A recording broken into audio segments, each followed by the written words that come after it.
The purpose of the suspension is to provide a more comfortable ride by isolating the rider from irregular road conditions and help the rider maintain stability and control when changing speed and direction. How the springs are adjusted has a substantial effect on that. A spring is an energy storage device. When you hit a bump, the energy created by this bump is stored for a moment in the spring as it compresses and then releases as it rebounds. A very stiff spring will store and release energy more rapidly than a softer spring. Too stiff a spring or spring adjustment setting makes the bike react harshly to the road surface and uses less suspension travel. Too soft a spring or spring adjustment allows the suspension to use more of its travel but responds too slowly to handle rapid road surface changes and gives a loose sort of feeling. We can vary the feel and handling of the bike by changing the spring preload towards a softer or harder setting. Preload means capturing a spring and compressing it to less than its free extended length. The more preload you put on the spring, the stiffer it will feel. Fortunately, there are guidelines and simple adjustments we can make to customize our spring settings to conditions and rider preferences for handling and feel. We call this SAG adjustment. SAG means sink or settle from pressure or weight. There are two kinds of SAG. One, rider SAG. Rider SAG is a measurement of how much the forks and shock springs compress with the rider on board. Two, static SAG is a measurement of how much the forks and shock springs compress from the bike's own weight when at rest with no rider on board. Today, we're going to adjust rider SAG. The first step in adjusting rider SAG is to measure the front and rear suspension in their fully extended positions. Once we have that measurement, we will put the rider on the bike and measure how much his weight compresses or sags the springs. On sport bikes used for track or racing, the range for rider SAG on both the forks and shock is between 20 and 30% of the overall travel. Road bike settings are set softer, usually around 30 or 35% of the travel. Once again, this depends on rider preference and surface conditions, as well as riding environment, such as street, track, or racing. The tools you'll need to adjust the preload on this bike are a 14mm T-handle socket. That's for the front preload adjustment, and it's 14 millimeters on this bike, could be different on yours. A large hammer, and that hammer will drive this drift, and that's how we unlock and adjust the preload adjustment on the rear shock, and a tape measure that also measures in millimeters. Here's what you will need to make these adjustments to your bike. Helpers, one to hold the bike while the rider sits on it, and one to do the measuring and write them down. Helping today are Dylan and Kobe, and our rider, Josh. And Shane will keep track of our settings. What SAG settings are we shooting for here? What is your preference, and what conditions are you going to ride the bike in? Well, I'm going to be riding the bike at a racetrack, so just kind of a base setting. We'll go for 30 millimeters in the front and 30 millimeters of SAG in the rear. Okay, that's what we're going to do. Yep. Okay, let's start out by measuring the fully extended position of both the forks and the rear shock. Josh, you can step over there for a second. All right, measuring the forks is easy. You just lever the bike up on its side stand to take the weight off the front wheel and measure the length of the exposed fork tube. That is the fully extended position. All right, Kobe?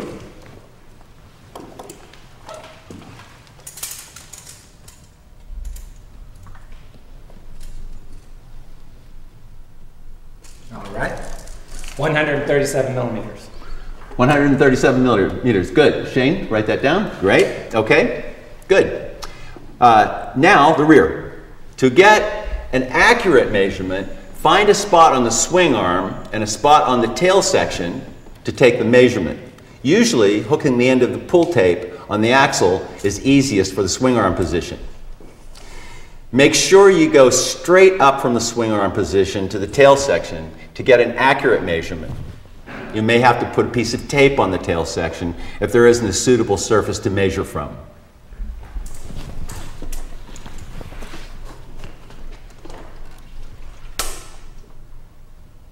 All right, 619 millimeters. 619 millimeters, okay, good. Write it down. Very good. Now we'll hold the bike and put our rider on board and measure the fork and shock sag. Josh?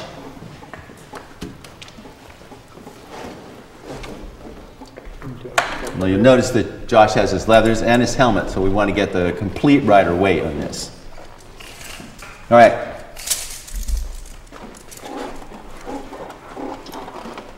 Now always have the rider bounce on the bike and take the reading once it settles, which he already did. And what do we have on the front forks? What is that? 104 millimeters. 104 millimeters, okay, write that down. Good. What have we got in the rear shock? I'm going to bounce again. There you go.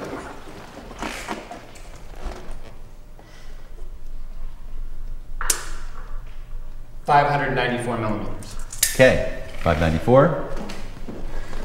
Now in a case where one of the sag numbers is significantly out of adjustment, it's important to solve this first before measuring the other end. Reason being, this can cause the other end of the bike to be out of adjustment as well. For example, on a Ducati Monster SR4, it is common to have 50 plus millimeters of sag in the rear.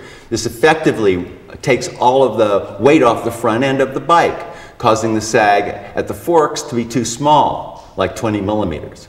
But by adding preload to the shock and getting the preferred 30 to 35 millimeter sag number, depending on use of the bike, of course, this will cause much more weight to be transferred to the front of the bike and put the sag number much closer to the optimal number.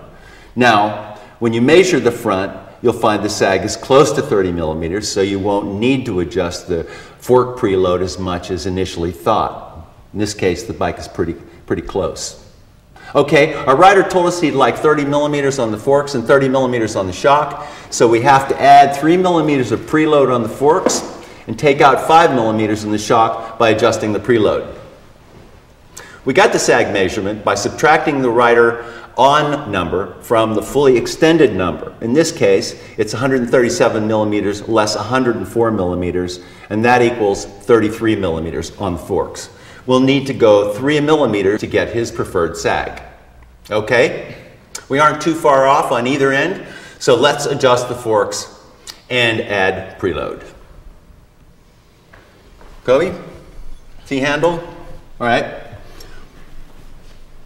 The fork preload is adjusted with this nut just outside the rebound adjuster screw. It is usually, which is this, it is usually 14 millimeters, and this T-handle wrench is the best tool for the job, but you can use an open end or box wrench or socket for the job. Most fork preload adjusters have rings like these. You can count the visible rings and jot the number down for your start point and end point. Also, on most bikes, 1 turn on the fork preload adjuster equals 1 millimeter of change in the sag. So I'm going to turn it in 3 turns. Half, 1, 1.5, 2, 2.5, 3.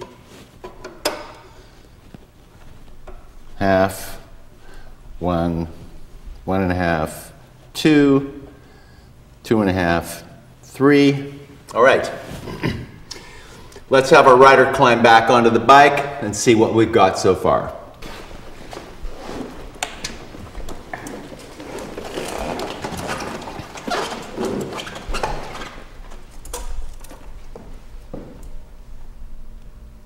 $107 millimeters. Okay, good. So, 107 millimeters from our start point of 137. 137. Good. So we have 30 millimeters. All right. Just what you wanted for the forks. Perfect. Okay, let's do the shock now. It was 594 millimeters and needs to be 589 millimeters. So we'll subtract 5 millimeters by loosening the preload. Rear shocks are a little different and usually harder to adjust because of their location and fastener arrangement. Most shocks have a double lock ring that must first be loosened before you can turn it. The top ring locks off the bottom ring, and first we have to loosen it with the hammer and the drift, and then spin it up away from the lower ring, which is holding pressure on the spring. This can be time consuming, as you will only be able to move the ring about 1/8 of a turn at a time. One other tool it's a good idea to have on your hand is a felt tip marker. It's a good idea to mark both the ring and the shock so you can see your progress. Kobe, there you go. Generally, one turn of the adjuster will give you 2 to 3 millimeters of added or reduced sag. In this case, we have to move it 5 millimeters, so it will take about 1.5 turns. First thing we'll have to do is separate the two rings, the locking ring on top, which will take a small amount of force. Go ahead, Kobe.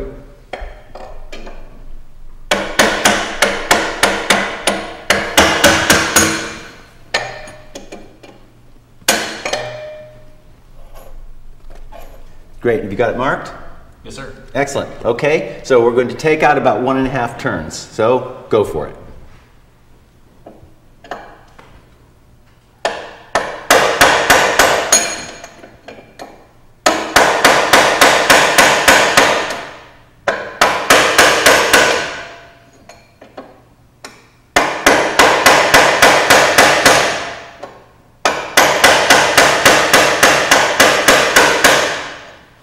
There. Let's see what we have now. Back on with the rider and remeasure this sag, which in this case is rider.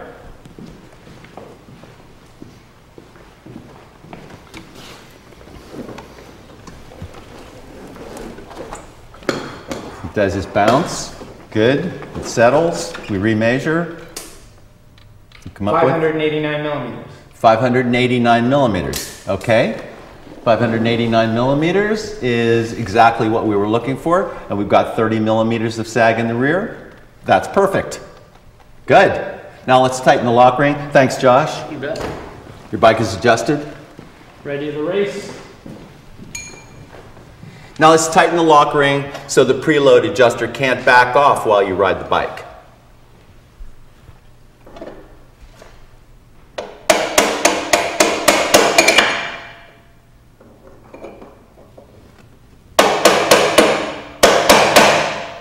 Great. Okay. There you have it. It can happen that the spring itself is either too hard or too soft. You would know this because the preload adjusters would not bring the sag into a usable range. Another clue that your spring rate is wrong is you have to use all of the preload adjustment, in or out, to get your settings right. In either case, spring replacement is your only option and would be well worth the expense in improved handling, and you would have a wider range of adjustment. What we have done by adjusting the sag for this rider's weight is allow both the front and rear suspension to operate in a range of travel that will be optimum for his riding preferences and conditions. One other bonus I should mention is this. Once the sag is set, it makes compression and rebound adjustments much more effective. While the spring is responsible for how quickly or slowly the forks and shock compress and extend after hitting a bump, there is also another level of control. As they move up and down, the oil inside provides resistance to the motion. The damping adjustments on your bike are like a common water spigot. When you open them up, they allow the oil to flow more easily inside. This provides less resistance and allows the spring to compress and rebound rapidly. Closing them down restricts the flow. Compression damping controls how quickly the spring will take in the force of the bump.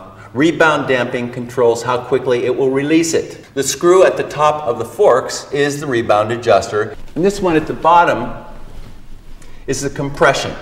On the rear shock, it is backwards. The rebound adjustment is at the bottom, and the compression at the top. Consult your owner's manual if you have any questions about your own shock or fork settings.